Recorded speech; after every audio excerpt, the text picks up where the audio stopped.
Good to be with you here on Jimmy at the Crossroads. Free to Choose Friday, focusing in on free speech. And let's dive in with some points of disagreement here between two men on the left who join me today. Let's put them up on the screen. Nathan Matoush, working the Matoush magic. In the center there, we have Dr. Rob Margesson, who is chair of the communication department at Regis University, my alma mater, where he is also the director of the forensics debate program, and my good friend. Also joined by David Dewberry, who is a free speech scholar and an associate professor of communication at Rider University in New Jersey, and he joins us now as well. Gentlemen, good to have you on Jimmy at the Crossroads. Thanks for joining us. Thanks for having me. See, I knew we were going to talk over one another. It's always good to be on with you, Jimmy. Always good to talk to you. Always great to talk with you as well. So let me have at it in this way first, because we were just talking with Isabel Brown of Turning Point USA, who goes on college campuses and interacts with conservatives who feel disenfranchised, shall we say, when it comes to campus speech. And I understand that from some of my experience and conversations I've had with Rob. And I want to throw this question to Rob first, which is, where do you view overall free speech as being at in terms of its current state of affairs on college campuses right now? That's a broad question, Jimmy. We've talked about it a bit in terms of Regis. I think we're at a point where a lot of students feel, I don't think they value free speech too much right now. I was thinking about this morning. I rarely see acts of, at least open acts of free speech on my campus anymore. We don't really have student speakers that I can think of anymore. Not many student events or debates. So, it seems, at least for my campus and David or Dr. Dewberry, whatever he wants me to call him, or friend David, maybe he sees it on his campus, but I don't think I see any free speech right now. At least people aren't taking advantage of, students aren't taking advantage of the opportunity to speak freely on campus. All right, and David Dewberry, what do you think? What is your assessment of the current state of affairs of free speech on campuses? Speaking at my institution, I'm out here in central New Jersey. I would agree with Rob in the state at my specific institution. They're very similar, although we're miles and miles apart. We're both small private schools. You don't see many speakers on campus. There are some events and things like that on campus. You don't see those quote-unquote traditional speaking activities that you might used to see or expect from like the 1960s Berkeley. But I think they're affected, and I think they realize that the students, that is, are affected by free speech issues that aren't necessarily the expression of views in your traditional public speaking, speaker on the corner standpoint. But, with technology, issues with the institution, banning some websites or restricting access or bandwidth or things of those kind of issues. So not necessarily those traditional things, but I think students, at least at my institution, kind of understand those things that most people might see on the periphery of free speech, but are definitely free speech issues nonetheless. Just up the road is Princeton University. Those students are typically, I would say, maybe a little more politically active, a little more politically involved than, say, students where I'm from. And I think you see incidences and specific speakers out there. And you could say that about other schools across the country, too. I think it's just, the demographics of what the school attracts depends on the free speech issues you might see and how they address them. That's interesting. So let's ask one more question to sort of help set the table, because I've had this conversation many a time with you, Dr. Rob Margesson, because we got to know each other when I was at Regis University. Never had you as a professor, but I did have you on my radio show a couple of times when I was doing a campus show. And we've had conversations, you and I, and also I've had conversations with students at Regis, where you've said point blank, you don't think I could do today the things that I did back then. Why do you say that, and how does that fit into the notion of speech on campuses today? We have talked about it. I think, the point I tend to go back to on this discussion is that, administrators are risk averse, and, even a show, and I watch this show from time to time, and I did listen to your radio show and your local radio show here. So I guess I'm giving you a big plug here. It's when I watch you, there's nothing that you say I find particularly offensive. I might not agree with your ideas, but I think administrators at universities at this point are so risk averse and so afraid that a student might get offended by something that with which they disagree, that it's just easier to not put it out there, to say we just won't have the show instead of having the show and having to deal with the pushback from student groups and faculty. It's easier to not allow the speech than to deal with the ramifications of the speech. And Dave Dewberry, how do you assess what Rob just said, particularly about administration, and that maybe that's the driving force for why we see a lot of this idea that people can't speak their minds out on campus because they're concerned about some of the repercussions at the administration level? Do you agree with that? I would say in my experience, I'm not an administrator myself. I can't speak to their viewpoints, just what I can kind of attribute to them.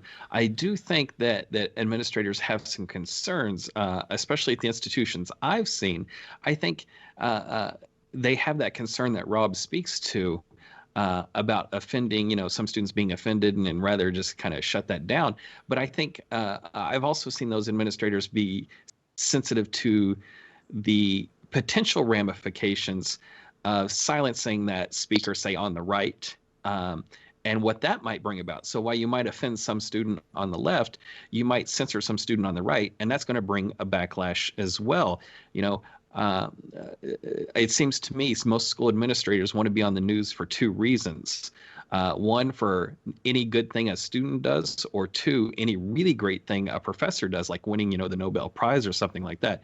No institution wants to have itself in the media, in the news, saying that, students' speeches as being restricted or something like that. That just brings a whole wave of negative attention. A few years ago, a professor of ours, they were going to bring Chick-fil-A onto campus, and there was some backlash against that. And then so they reversed that decision, then there was backlash against that. And so it seems, you're in that double bind, and it's really a paralysis that the administration is. Either which way you go is going to be difficult. So sometimes it's best to just, put your shoulder into it and proceed as best you can and try to weather the storm, because there's no way you can stop it. Can I speak to that really quick? Yeah, go ahead, Rob. I just think it's an issue of magnitude. I mean, I agree with David that they're afraid of pushback if they allow something, or they're afraid of pushback if they don't allow something. But in terms of conservative speakers and conservative students, there's so few, or at least so few on campus, that are willing to stand out on the quad and say, I'm conservative and I'm upset with this decision.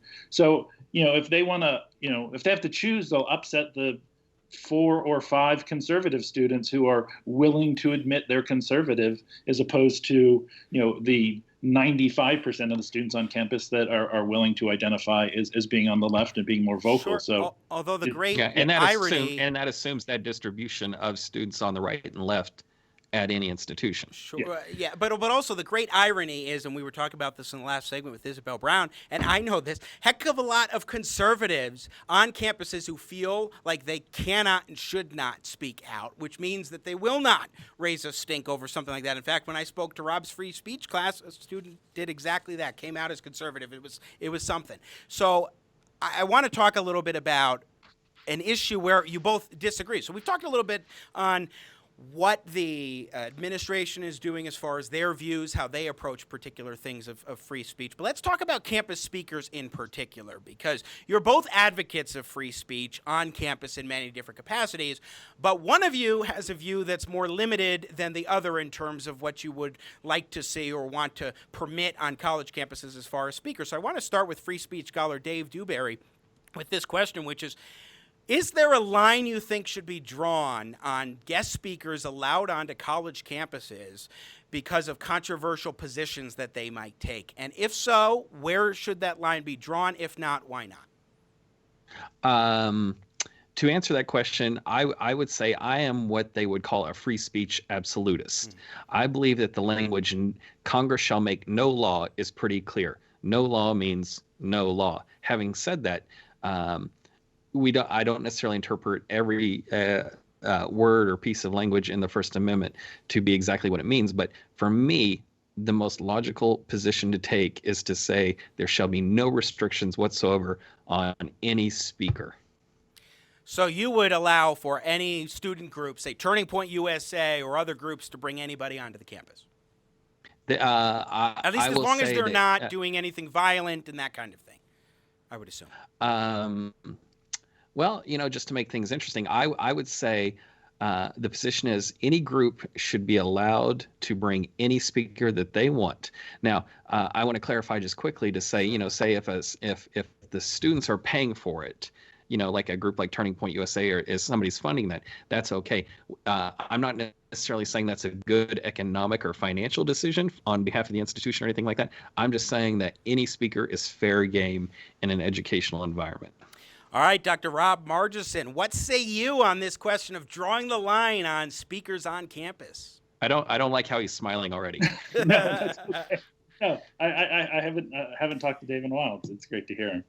I think we have to acknowledge the fact that certain speakers bring with them to their speaking engagements reputations and beliefs, and oftentimes those reputations and those beliefs are seen by certain students and certain faculty members as I guess dangerous, not the word I want, but I'll use it. They're dangerous perspectives, and I think if students, if particular populations of students are able to effectively argue that bringing a particular speaker on campus will put them in a position where they are afraid to be on campus, then I think we have to take that argument seriously. And I know a lot of people are going to say, well, fear, they're only words, this is irrational.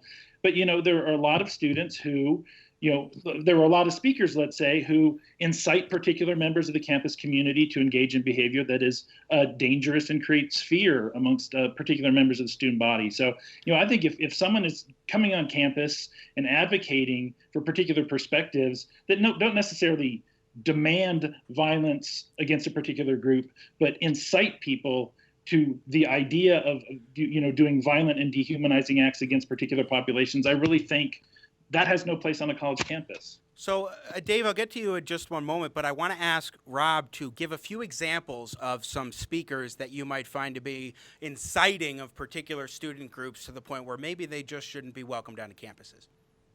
Well, we talked a little bit yesterday, Jimmy, and I mentioned Jordan Peterson, and your eyes lit up. So I'll go with Jordan Peterson. I think I'm out of the camera here. This is not my computer. Just slide over a little bit, and you'll center yourself.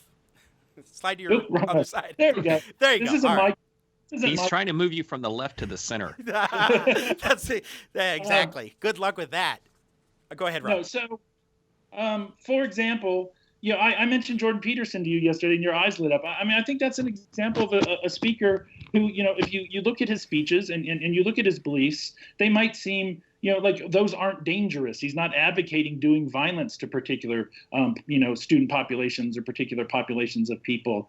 But you also have to look at kind of who his following is and what he incites when he gives his speeches, right? He's kind of the darling of the incel movement, right? The students who, and who feel like they have a right to be misogynist on campus, who feel they have a right to attack people in the LGBTQ community, right? It's that those people's beliefs, that their very existence is somehow problematic or an affront to logic. I'm going to jump in there so we don't get too off the rails. I will say that I have watched hours of Jordan Peterson interviews and lectures, and I get nothing of the sort. I think Jordan Peterson is one of the most deeply misunderstood people from the left, and who've been unwilling to give him enough of a listen. And Dave Rubin, who's coming up in the next segment, has been on tour with Jordan Peterson, at least was for quite some time, and I'll get him to speak to that. But I don't think that there's anything of the sort, and that's part of the problem, David Dewberry, is that I would fundamentally disagree with Rob's assessment there of Jordan Peterson, and therefore with the idea that even if you did, and I don't accept this premise and I want your thoughts on it, but even if you did accept this premise that we need to be cautious about speakers because they might get someone upset and incite them to some sort of activity because they don't like that particular speaker or feel comfortable with that particular speaker. I think on the screen we're seeing an example of Peterson apparently inciting somebody and now having responsibility for that person's interruption of the conversation. But even if we did accept that, I couldn't accept the terms as to why people are upset over a Jordan Peterson. But go ahead, David, please. So I would say I've not wasted hours. I've maybe wasted minutes, understanding Jordan Peterson's kind of point. But I think I understand his point, where he's coming from. But that's aside from anything I would have to say. I have a few responses. I would have no problem with any institution inviting Jordan Peterson if they if they wanted to. I understand Rob's point that what he advocates could upset people, but I think we need to be cautious with the idea that just because somebody upsets somebody else, that thereby negates their ability to express themselves. I think there's other solutions that if you feel upset by what somebody is saying on campus, there's other ways to address that rather than censoring that person.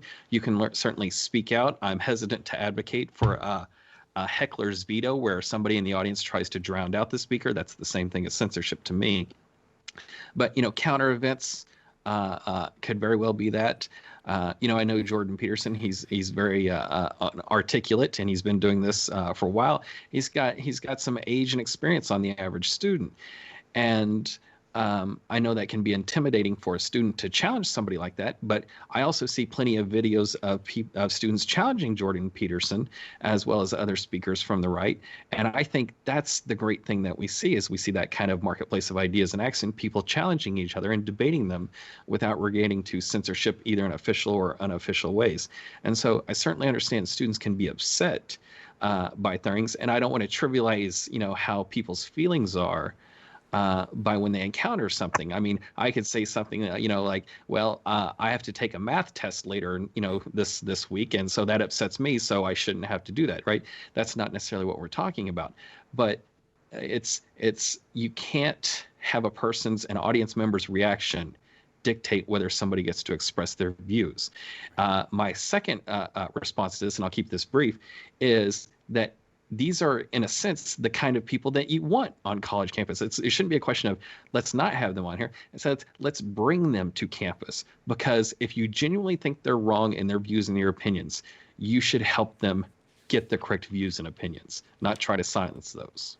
I think that is a fundamental point here, Rob Margesson, is that the importance of free speech, we were talking about this earlier in the show, is not just about the ability for a speaker to express their views, but the freedom for young people to listen to views and then also to engage with those and help formulate stronger, better opinions. I mean, bad ideas, the best disinfectant, as our next guest Dave Rubin points out, the best disinfectant for a bad idea is a good counter-argument after you're exchanging ideas. And effective at it. I want to go back, and I'll answer that, but I want to go back to one of the very first things you said, which is, how misunderstood Jordan Peterson's, perspective is. That's part of my argument, right? I'm kind of being couched as the guy who just wants to protect students' feelings.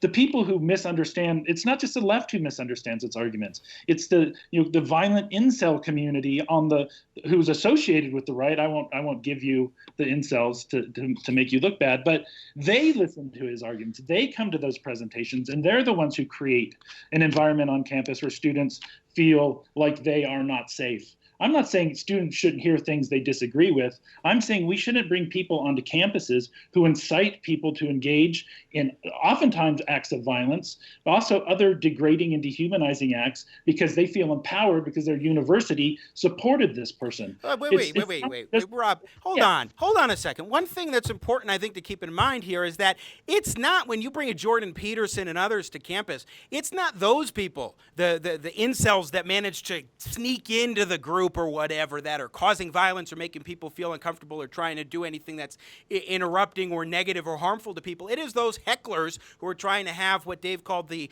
heckler's veto to shut down the speakers. We saw a B-roll a moment ago of one of those such interruptions, which does help to intimidate conservative students who already feel uncomfortable. And then a guest speaker they would like to come to campus is told, no, you can't, because some people might have their feelings hurt. Or in your argument too, you're saying that there might be some people who might get in there, which are far from the majority of people, maybe one or two that show up at these things, that might make somebody else feel uncomfortable. I mean, is that the standard we need to use in order to suppress speech? Real quick, Rob, and then we got to go to David. My point is, it's not those people that leave that presentation and feel empowered to treat other people like crap, right? Sure, those people exist, but it's the people who are known to do acts of violence, who hear this and say, oh, I'm justified now in treating women as second-class citizens. I'm justified now in treating, LGBTQ students as second-class citizens because my university endorsed this speaker. That's what I'm concerned about. All right, David Dewberry. And I would say, go ahead. And I would say, I think Rob's getting to a big and an important distinction, which I think I would agree with in principle. Framing this argument, everyone should be invited to campus to speak who people think should be worthy of being invited. I understand Rob's point about the people who might come and see those speakers and how they might act on that. And I think that's the key word, how they act. Most, if not every institution has an anti-harassment, anti-discrimination policy that can be enacted against the students themselves. And while the students might create, Rob, I think you used language like that, like create a situation or something like that, even if it's within their speech, that can be addressed with by the institution. But I think it's important to hold those students who create that kind of harassing and discriminatory environment accountable for their actions. But I don't think we should put that to the speaker so much as it may seem. Rob Margesson, your thoughts? Well, David is advocating for the effectiveness of university administrators, which is something you don't hear many professors argue. Universities. Students can also do that as well. Yeah. Okay, but that once you're kind of saying, well, once this behavior already exists that has been incited by a particular speaker, we can deal with it, right? That's after the fact. Students have already been hurt by the people who act on this rhetoric. There's already a campus climate of fear as a result of those students acting on this rhetoric. And then you say, well, we could punish them afterwards. I'm just simply saying the universities should be at the front of this issue and not wait for for it to explode and then say we're going to expel a couple students who are harassing people. And I can understand harassment. And I can understand that, but I would say to use the descriptions that we've been talking about, I'm willing to bet, and I'll bet you $5 that nobody goes to a Jordan Peterson lecture and comes out and says, you know what, I'm going to be an incel now. I think they had those kind of beliefs and ideas before they came in, and maybe felt reassured to express those publicly. Afterwards. That's as far as I'd be willing to say there. So if you're getting beforehand, I think it happens well before the speaker is invited or even considered to come on campus. Those students are already there with those beliefs. Rob Margesson? Yeah, but those beliefs are dormant, right? What you're telling me is someone who comes in and thinks those things but has never had the strength or motivation to act on those. And the example you use, the student goes in and says, I kind of think here's how I want to treat people. They go in and they see the speaker, and then they say, oh, wait, it's university, the stamp on this speaker and this behavior. And so, yeah, now I can act on it because I thought I was alone or I thought my beliefs were weird. But now I just got to see my university bring in a speaker who said, no, all these messed up thoughts I have that I want to act on, they're legit.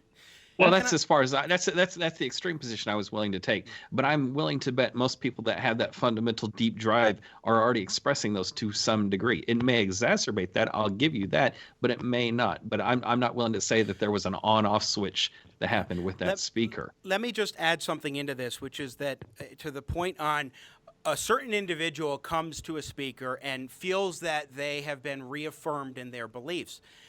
That doesn't mean that speaker is actually reaffirming that person's beliefs. You can't control what one person is going to do or say or think as a consequence of an interpretation of a particular speaker, especially when I would argue that speaker, that particular interpretation of that speaker is on the fringe and not the common interpretation that people who say, like Jordan Peterson, just as our example here, would point to. Rob?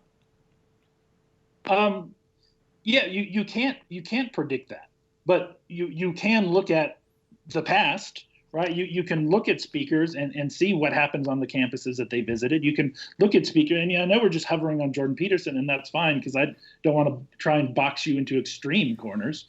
But we see example after example on college campuses of rises in violence against students of color when particular speakers or particular events happen on campus. We see rises in violence and discrimination against members of the LGBTQ student population when you have particular speakers and particular activities on campus. So I think any administrator or any student group or any faculty member that wants to bring a speaker on, they don't have to, predict the future when they have all of the information they need from the past about what happens when particular speakers come on campus. I think the university's responsibility and my responsibility as a professor, one of them, is to protect my students. And if I think a speaker is going to create an atmosphere of violence and intolerance, then my job is to say, I don't want that speaker to come to this campus and create that environment. There is history. We can look at history.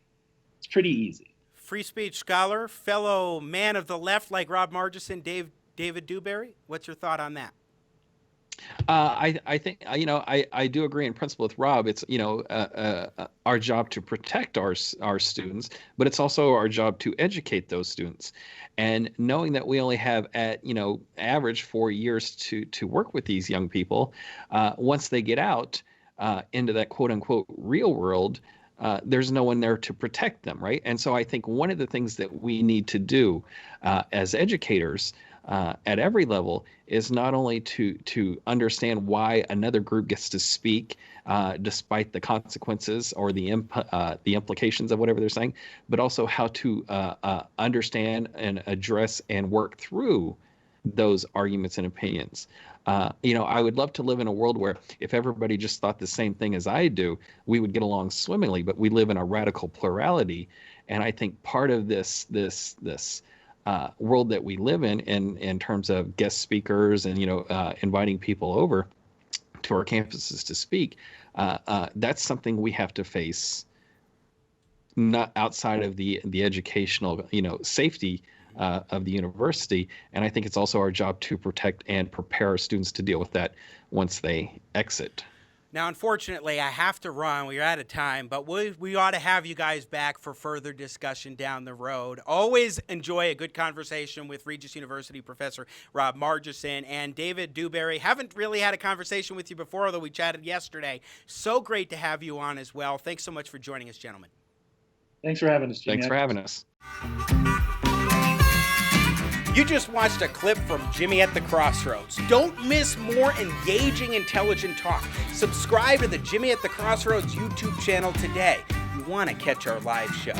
And I love your support.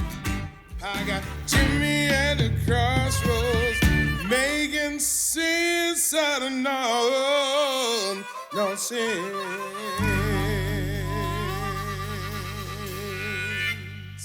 Yeah.